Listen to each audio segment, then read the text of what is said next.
for the sin of questioning the medical establishment on COVID and being largely right, my next guests have been criticized, ostracized, sometimes ridiculed. Joining me now is Dr. Harvey Risch, epidemiology professor at Yale School of Public Health, and Dr. Ramin Oskoui, cardiologist, CEO of Foxhall Cardiology. Dr. Risch, you say the politicization of these mitigation efforts in downplaying therapies has cost lives, as all the experts say. It's all about preserving life. It's all about safety. Explain. Well, you can hardly believe what anybody says anymore. We've lost 300,000 lives in the United States because our government has basically told everybody to go home, stay home, and if you can't breathe, then go to the hospital. And that's not a form of treatment. That's what we call therapeutic nihilism. And it doesn't work. It just makes people too sick to be able to be treated effectively and quickly. And that's been politicized, and it's been corrupted. The federal government, through the FDA and NIH and CDC, have all misrepresented the benefits of the drugs.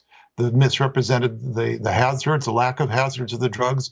These are drugs that everywhere else in the world practically that uses them, all the third world countries are using them, and very effectively. They have 20%, 5 times lower mortality than we have, because that's all they can afford to do. And so they do it, and we're here twiddling our thumbs, telling people to stay home. It's absurd.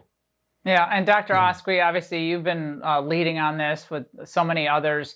But the New York Times, an opinion contributor, speaking of vilifying people who disagree, dare to disagree, wrote this about you just a few days ago. Ramin Oskoui said that masks do not work and that social distancing does not work. In fact, there is indisputable scientific evidence that both are effective in preventing and limiting the spread of the coronavirus. The author of that piece, as a psychiatrist, went on to wonder why your medical license hasn't been rescinded. You're one of the top cardiologists on the East Coast, or in the country. Your response? Well, my response is this is an example of medical McCarthyism. What he does take out of context is the fact that every time I've commented about masks being relatively ineffective, I've quoted the peer-reviewed literature. That peer-reviewed literature includes a recent study by Mount Sinai at Parris Island with Marines that was probably a definitive study that looked into all this. There's a Danish mass study published in the Annals of Internal Medicine. There's a recent Cochrane analysis. And in fact, the May CDC's guidance on non-pharmacologic measures for influenza-like illness also pointed to a lack of efficacy. The reason I make these points isn't so I can be harassed by some Luddite who doesn't open a medical journal, who works for the New York Times. The reason I do it is because I think there's a role to discuss oral fecal spread of this virus, that masking may not be as important as oral fecal spread, and the mitigation efforts needed to slow virus transmission need to be examined in that context. There's an excellent white paper from Oxford University's Center for Evidence-Based Medicine that makes a compelling case for this. And I encourage all your readers to go on the internet and do this. All right. When I'm talking about peer-reviewed literature, he's simply way off base and okay. This is what happens. So you're citing actual peer-reviewed literature. Absolutely. He's citing feelings. Sorry, but there are a lot of feelings. And Dr. Risch, another data here. The COVID situation in the places where things look like they were hitting really hard, North Dakota, South Dakota, Iowa. Yeah. Look at these drops. We're looking now at the data on 3 different states. Look at the drop from the COVID case numbers, and also the death rate has a similar looking graph to that, namely a peak and then a drop. It seems to me this is more like the natural cycle of this virus. It keeps repeating itself, and yet we still have lockdowns, threats of new lockdowns, and now Gates and Fauci apparently telling us we're not going to get back to our old lives, maybe in 2022. I don't know.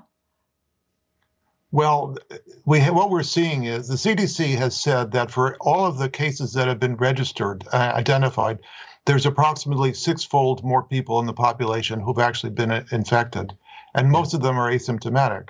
And what this means is for states like North Dakota and South Dakota, which have had 100 to 115,000 cases per million already registered, they're approaching what we call herd immunity. They've gotten there. They're tailing now out into the small numbers of a few hundred cases a day, and they're going to be into the tens. In another 2 weeks, 3 weeks, they'll be into the tens of cases per day, and they're trailing out. They have passed through most of the epidemic. Other states are a little bit behind that.